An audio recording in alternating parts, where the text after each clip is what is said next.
Valentina's going to share a couple of thoughts with everyone that she had for her experience that might be helpful. Okay. Yes. So, Can you hear yeah, me? Can you hear me? I I can hear you. Everybody else is Okay. muted. Okay, yeah. Yes. Like that. Perfect. Yeah. Good. Oh, wow. Okay. This is our last session. I already feel like I want to hold on to this. No, I did want to mention something. It's been a delight to refresh many tools, and I'm sure you've learned other tools that you can relate to this, and that's how we grow by putting together things that work for us, and maybe not everything works for you this weekend, like not everything has worked for you in the past. So it's great. That's what we mean when we say integrate it with you, with your reality, with who you are, with who you want to become. So what I want to share is a piece of information that I was taught in one or two of the trainings I've done for manifestation, and during the practice that I have put in my life. Erin proposed a very important thing to do every morning as a ritual. Rituals are super important. Otherwise, it doesn't happen. Otherwise, we don't do it. For me, it works better at night just because the way life is for me. But for most people, it's mornings. So, developing a ritual, but one important thing, one important key that I was told and I got to practice with other experts on this is that you are not to force anything. Your measure your tool to measure if you're doing this good, which Brian mentioned it this morning, and other aspects of the body, is when you're forcing things. When you know you're forcing something, that's the moment to back away. That's the moment that perhaps you are wanting something instead of desiring or liking to have. Um, so when it feels forced, it's not natural to your essence. It's not natural, or it's not. It doesn't fit in you, right? So we need to learn to recognize that, because it's a natural process. We are in communication and interaction with the natural world, with natural vibes from the people that we decide to engage with. And as we try to envision our future and something feels forced on us, and something feels like it evokes anxiety or something not nice, or you don't even need to label it. If it doesn't feel nice, just do it later, or just realign yourself, or just ask for the help of your spiritual team to align you with what fits with you at that moment. I think that's all that I wanted to add. For me, that has been key. Um, and for me, that has worked as a very good guide to know whether I am choosing the right visions, the right emotions. And also for me, like I have to just draw a little bit of what I'm picturing in my mind that helps me. But I'm telling you that so you find your own way to do it and play with it. And someone wrote in the chat, do more of this, more retreats. We need guidance. Of course, we will do it. We are, on fire with this in the sense that we are constantly creating in our own lives. And I constantly share this with my immediate group of people. And if you want to be our immediate group of people, of course, we'll be available. I will create more of this. So this is not over. This is just a weekend to concentrate our attention to learning tools. And we'll post more of the books that we've read and the things that we believe that could be of help to you.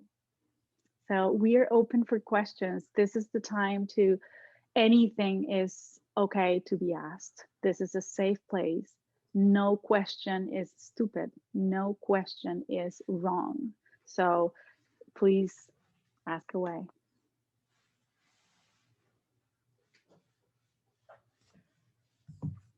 Go ahead, Peg.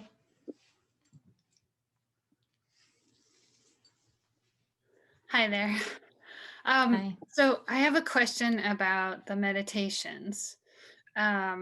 Is it normal to just zone out and not hear you? Like, I've tried different positions. I've been sitting in a chair. I've been on the floor. Sometimes I'll catch my head like nodding, like I'm almost falling asleep. Today I didn't because I made sure I was sitting upright, but I like don't hear your voice until like when it's time to come back to reality or something. I don't know what happens. I don't know where my brain goes. I'm not sure if that's normal or not.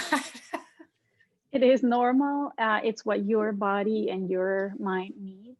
So Okay. if you're coming back, when I got you to come back, you're aware. You Okay. are aware that that we're doing this and that you're not zoning out and then taking a 2-hour nap. Okay. I think it's your needs, and if you want to change that, you would need to pay attention to your the food that you're eating, even the smells that you have in your environment, and maybe change that for something that will make you feel more awake. But it is normal. It is good though, because we are relaxing the body.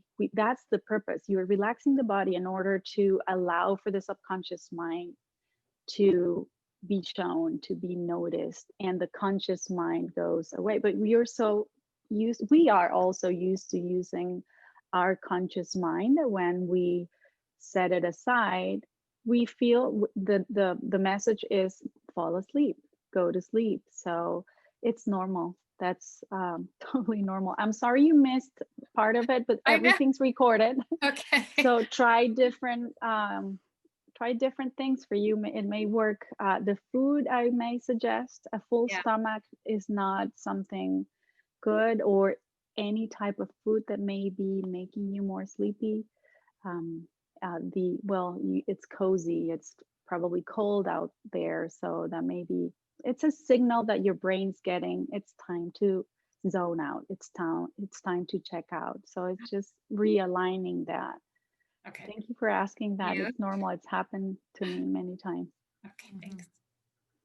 Yeah, and I'll just offer one additional thing because I agree with everything Valentina said, obviously. And I know, Peg, this is something we've talked a little bit about before. Some of what also is happening is that as you're going into these meditative states, your brainwave state is changing. Okay, so the dominant type of brainwave is shifting from alpha, beta, delta, gamma. Okay. And there's a lot that happens in the subconscious in the deeper, I'll just call them deeper brainwave states of delta and gamma. And gamma brainwave states are, for example, what we're reinforcing when we do things like compassion meditations. And those are the brainwave states associated with what people describe as spiritual awakening experiences, okay, expansive experiences. And oftentimes what will happen is we'll go into those higher brainwave states like gamma and even delta, and we will lose our conscious awareness of them because, like Valentina said, we're not used to that. So you can intentionally decide to try to learn or to teach yourself to stay aware in those higher brainwave states. Okay. And so some of that's just going to take practice and playing with it for short periods of time so that you allow your consciousness to be engaged, your conscious awareness to be engaged while you're going through that. And honestly, you might just try, if you want to be staying aware during the meditations and you're not, you might just try sort of telling yourself, we're going to pay attention. I am going to remain aware during the entire meditation, and just see if that helps you. Okay. So, but it's very common for people to have that happen. Yeah. Okay. All Thank you. Good. All right. Anybody else?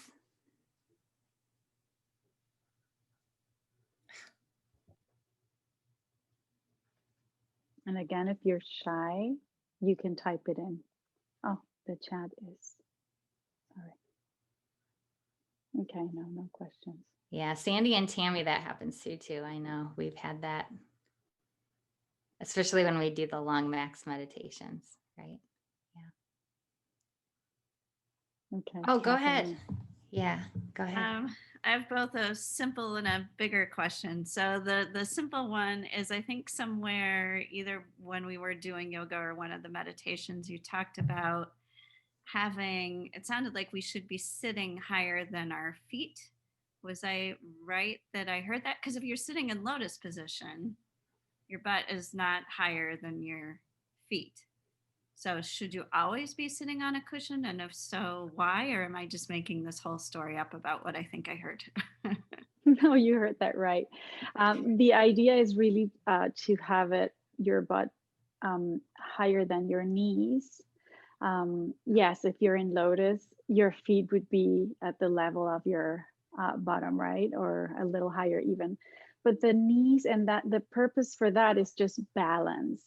Okay, because you forget about the body and you may even not notice that you're tilting. Finding a pose where your bottom is up and your knees are down, it just gives you a lock position so you don't tip down forward or backward or sideways. Correct, you are probably more advanced in your poses and you can do lotus. I was never thinking anyone would do lotus, but yes, in lotus your feet will be probably at the same level or higher. So that's the reason. It's your knees lower, ideally, because some people are not flexible and their knees are up here when they meditate. But yeah, they're gonna have this happen. They're gonna round their backs towards, the 5 minutes in meditation, and things will happen to their body that are going to create discomfort, or they're not going to be balanced in their pose, so they're going to have to adjust. So that's the purpose of me saying that. Okay. Thank you. I appreciate Yeah. that. Yeah. And then I also just want to point out too that like Valentina said, a lot of people, if you're tight, one of the things that I see a lot in people that are meditating, because we encourage you to sit up straight with a straight spine. And a lot of times if your seat is too low, your back gets more rounded like this. Okay. And because your hips are not, you need to open your hips more. So raising your meditation seat. And I mean, I've had some students where I've literally put 6 blankets underneath of them to get their hips open enough that they can actually sit with a straight spine. And that's just a matter of body flexibility and also constitution. So that's one of the reasons that having your hips open or your knees lower can be helpful for a lot of people if you're have a tendency to sort of, slouch over like that. Okay. Cheryl said, please elaborate more on living life with trust. Valentina, I think you should say something about that. Yeah, although I want to make sure Catherine said she had 2 questions. Were you done? Oh, yeah, that's right. That's right. Okay, go ahead. Well, my second one is harder. So it's still feeling a little bit of struggle about, so normally it's easier for me to find, to be thinking further out and envisioning a future goal. And I'm feeling a little more stuck than normal in trying to picture that future. And so I'm just kind of wondering if you have any tips to help with that, understanding there's probably no easy answer to that one. Mm-hmm. Do you want to wanna say go for something, Valentina, or what? I'll let you say something about that. Okay. Wanna do that? Well, this is the thought that comes to mind. Sometimes, I mean, especially in times like this, the future options seem a little bit less clear or more uncertain. And one of the beauties about the practice that we explored this weekend is that you don't actually, because, I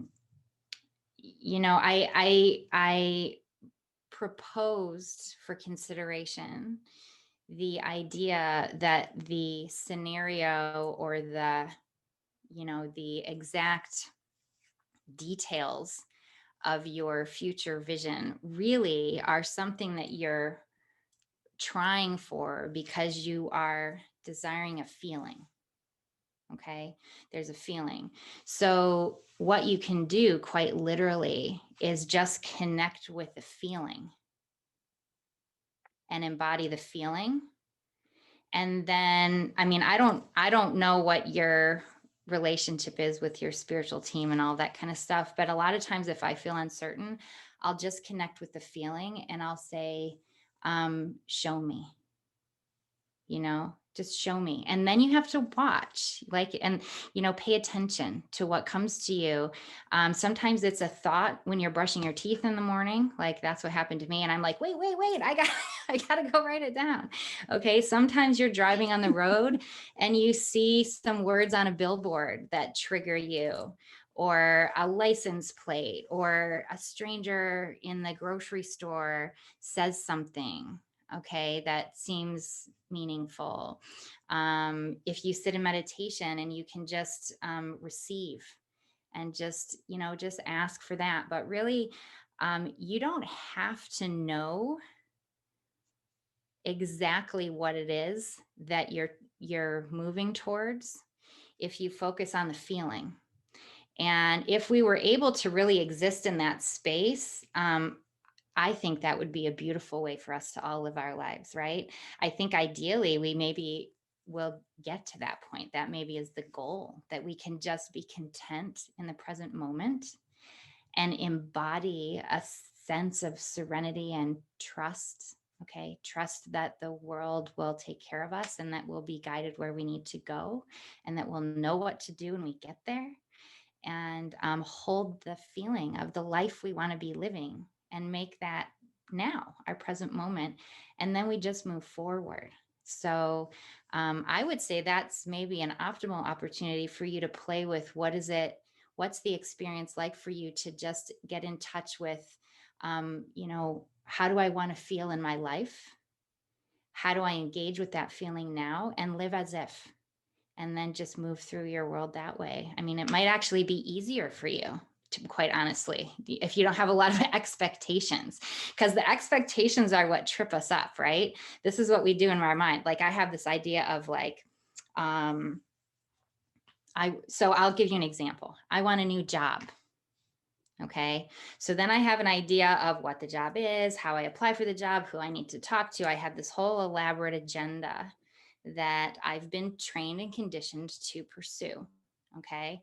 And then I have in my mind, my ideal job is job X at this company under this supervisor, blah, blah, blah. And it's very specific. And then you say, oh, I just did this great workshop and it showed me how to manifest my dreams. And so you do all of this and you don't get that job. And then you're like, well, it didn't work. Well, what if there was a better job for you that you didn't even know about? And you've just sort of like limited your options there. So, the trick is to engage with optimism and to still do things, but then to let go and trust and be open to other possibilities. And I think sometimes when we don't have a specific agenda to our being in the world, it actually might be easier in a sense, because then we can just pay attention to what's now and how I'm being, and trust that that beingness will bring to me a life that supports what I'm supporting, and go from there. So, part of the story that I was going through myself, which so many of you have heard, and I didn't tell it before, but I'll tell you this now as an example, okay? Was during my residency, which is very, it was a very difficult experience for me. And afterwards, I was very uncertain about, you know, I was scared that I wasn't going to be able to find a place that I would be able to be happy and to do what I wanted to do. And I decided, what do I know? What have I been taught? I'm just going to play. Okay. And I'm just going to trust. And this is what I did every day, which is kind of a version of what we did today. I decided that for me, my trigger, okay, would be every time I was in the car, because I'm trapped in the car by myself. I'm not doing anything else. I'm just driving. And then this was my mantra. Thank you that my perfect job is coming for me. Thank you that my perfect job is coming to me. Thank you that my perfect job is coming to me. And then I just tried to feel what I would feel like when I was in my perfect job, because I had no idea if that was going to be in Michigan, if it was going to be, you know, where it was going to be. Okay. And then I did all the interviews. But my fear was such that it was like, well, I don't know who I'm going to be working with and how they're going to treat me and what I'm going to be allowed to do and all this other kind of stuff. Right. So for me, that's a very kind of real example. And I got the job that I have now, and I'm still there, you know, and it's not like every day is, you know, heaven and blissful, but I feel supported, and I feel like that was the answer. And so that's an example of sort of how you might work with, you know, a situation where you don't really know what the end looks like, but you know what you want to feel like. And then you just try to feel that way and just give it up, you know, like give it up and then do what you need to do. Yeah, go ahead. And it ties in with the trust portion that Cheryl's asking. Yeah. Because you trust, because you know that you've aligned with your true essence, and that's what's going to come to you. And we may have wished a particular job that was not supposed to be for us. And so the trust part is believing really that you have aligned the right things for you. And in order to feel that way is to be authentic with yourself. So I think we are back to the basics, which is being honest with yourself, with your feelings, with who you want to be with what you want to do.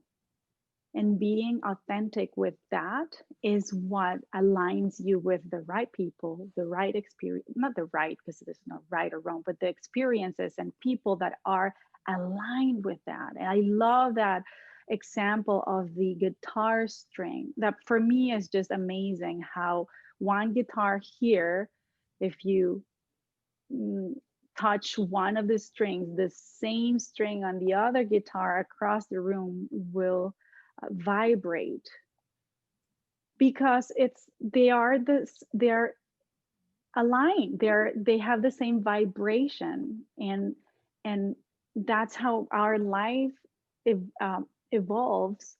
And we trust that we're going to be aligned with what's convenient for us, because that's what we carry, that's where we are carrying. And if we don't trust, when I don't trust, I know that trust, it's because I don't trust myself. I don't trust that I am doing what is authentic for me. But once you're in that space where you're like, this is what I want, and that may be going against your boss or your kids or who knows, and that might be or the fair or not feeling that you're in line with someone that's close to you, and that's okay. You have to honor that, and then you trust that what comes to you, it's, you know, in line with that. I love also one more thing, and I'm gonna let Kathleen, because she has a fun story. I think she wants to share something too. They say, speak if you want to know who your tribe is, and meaning your tribe, like whomever you hang out with, job, family, friends. just speak your truth, and whoever sticks with you and whoever likes that and wants to be around you, that's your tribe, and trust that. Because otherwise, not that, I mean, you're being a nice, decent person. We're talking about, this group is people that want to be nice to themselves and nice to the world. This cannot be said everywhere, but yeah, if you speak your truth, people that surround you are the people that are in line with that. So that's how I trust. Well, thank you. That was more than I was hoping for. Sure. All right. Kathleen, do you share want your to go? story. Hi. Can you guys hear me? Yeah. Okay. I'm using these for the first time, so it sounds kind of funny. Yeah. Sleep on it. It was bugging me. But I just wanted to share, and I know a lot of people here have known me for quite a few years. Yeah. And I know a lot of getting into creating, we've been studying this as we studied yoga together. We were visualizing what we wanted and creating a lot of stuff. I've done this a lot of times. And I think you guys know that for years and years and years, like 8-10 years, I was trying to create like a perfect partner. And I think I met with each of you guys individually, and I was like, what do I do? And I'm creating these lists, and I sat down, I like meditated, and I really tried to like force the situation, just like Erin, what you were talking about, and say like, this is how I want it. You know, like I see these other yoga teachers, they met their perfect partner in yoga class. So for 8 years, I was like, he's going to be in yoga. Like, I'm not going online. I'm not doing anything else. Like, I'm going to yoga class, and I'm hitting up these 3 yoga studios, and I dated the 3 yoga people available. It didn't work out. So I was just laughing because it's really beautiful to hear this, but I do agree, like, it's important to still do this stuff in the real world. Yeah. Because as soon as I opened up to listening, okay, like maybe let's go online and go to a place where there's more people available, I met my husband in 3 months. So you still need to open up and like allow how stuff's going to happen in the real world. Like, it's not going to come to you in this very specific way. Like, let go of those expectations. You know, we use you, Rafa and I use you as an example of a transforming life, because we remember that. We remember you in class 10 years ago, and we see the life that you have. It's just fun to watch. Yeah, it's very fun to watch. Yeah, it is. Yeah, but definitely letting go of those expectations. I would say that's huge, but still, you know, doing what you need to do in the real world instead of just being stuck in your head. Mm-hmm. Thank you. That's a real key. Yeah, thanks so much, Kathleen. You are an inspiration to everyone, and you I mean, you actively engage on a daily basis, right? And you have this beautiful ability to laugh, and you know, I mean, it's just a joy to know you and to watch you move in the world. So thanks for sharing your experience. Okay, anybody else?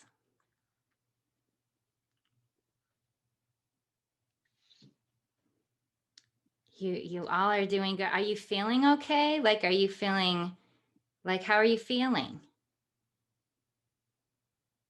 Are you feeling okay? Mm-hmm. All right. So yeah, if there's, I mean, we're happy to stay here with you if you have more questions. If you don't have more questions, then that's fine, and we will yeah. So Terry is being honest, and she said she's feeling a little overwhelmed. And that's what you have to do. Like, just play and let go. And, you know, and that's how it starts. And one of the things that, you know, I shared with you that I'm a Capricorn, and I tend to, I am open-minded, but I'm also skeptical. Okay. So when I started playing with all of these ideas, what I found worked the best for me, because the way that you adopt a new belief that you authentically hold is you prove it to yourself. Okay. And so you have to try new things and prove to yourself that it's helpful to you. And it's good if you start, if you're really kind of questioning or struggling or feeling confused, pick something that doesn't matter that much to you. Okay. Pick something that doesn't matter that much to you, and play with that, because then it kind of helps you to disengage from your expectations and your disappointment, because it doesn't really matter what happens. So, you know, that might be a starting place if you're sort of feeling like, you know, you don't know where to start engaging with it, and go like that. I'm just reading. Good. Yeah. Yeah. Dan can tell you. He said the other day, what did you say? He was like, you are nothing like the person that I married. That's what he said to me. He's like, I don't even recognize the person that I married in you anymore. Like, that's how much we transform, you know? And I was like, oh, is that bad? I don't know if that's bad. It's just different, but we change a lot. I was saying it as a compliment. No, I know, but it was funny to me because it's very true. I have had a lot of experiences, and you know, I could do a long story with you just about the process that my life has been, but I am a different person now, and I don't think of myself, I don't have the same labels for myself that I had before.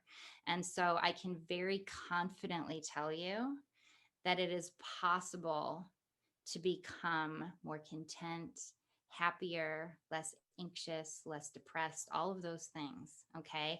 I'm not going to say it doesn't take effort, because it does. I tried really hard for a long time. I worked really hard for a long time, and I did a lot of things that didn't work, and I did a lot of things that did. Okay. And what I'm trying to do is just share what worked and why it worked for me, because there's a lot of stuff out there that it touches on what works, but it doesn't really give you the key. So for example, like the positive thinking thing, you know, engaging the emotions and that sort of stuff. So yeah, Rafa, you know who else is a Capricorn? Brian. Wow. Yeah, there's a lot of us. Yeah. So yeah, life is fun. And Capricorns in particular tend to be very serious. We're very serious. And yes, serious, just like that, Rafa. Very serious. So I laugh a lot more than I ever used to laugh. You know, that's how I know I'm different, because I can laugh at things now. Like when I make a mistake, I'm like, oops. Whereas before I would have been self-flagellating and, you know, telling myself what a terrible person, you know, I was, and I should have done better and all that kind of stuff. So, you know, you just have to learn how to love what you are. And when you start to love what you are, you become what you love, you know? And so just be gentle with yourself, allow yourself to play. Okay. There's, you know, allow yourself to bumble around and just do the best you can, and know that the best you can is good enough. You know, that's how we all go on our journey, and you're going to learn from everything that you do. So yeah. All right. So don't forget to check the post-retreat resource topic article, all the articles in there. And immediately coming up, I don't know, Valentina, are you leading meditations that people can come on to now, or what's going on with that? I lead meditations for now, only Tuesdays at that would be 8:30 Eastern time, 8:30 p.m. And then also a very short one Sunday mornings at 11:15 a.m. And those are they're announced in my website, but they're also through Making Wave Studios, which is the website where Andreina, the dance instructor, is my sister. And she has this platform where she invites me to teach or to guide meditation. So that's where I do it now. It's already on the post resources for the retreat. We are going to be adding there. So be patient, but check back at the website, and the recordings will be available, like Erin mentioned, until the end of January.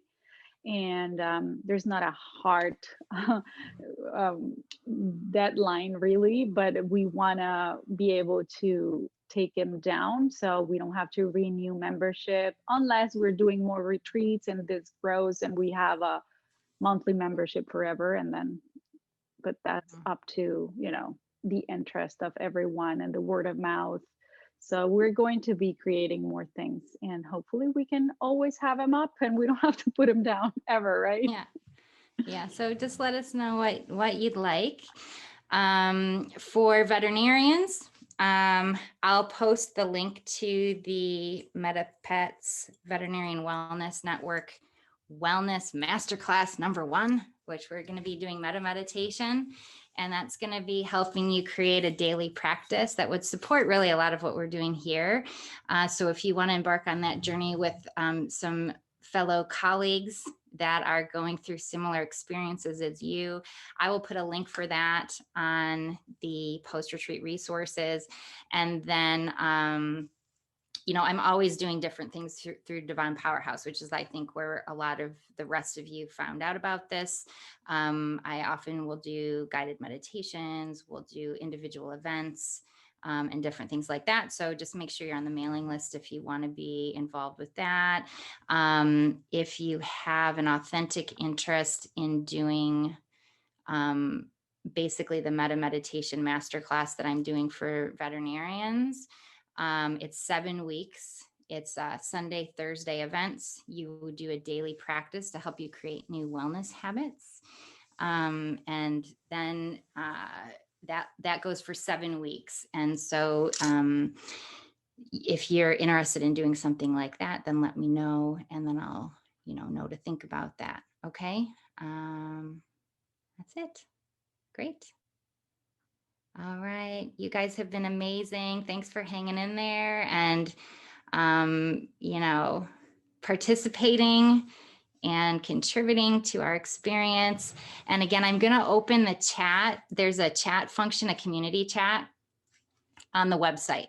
So I'm going to open that. So if you guys want to connect with each other, you're like, hey, you guys, I did this and what do you think? Or this is my experience. So a lot of you probably have shared experiences and you can help each other. We all have experiences that can be helpful to other people.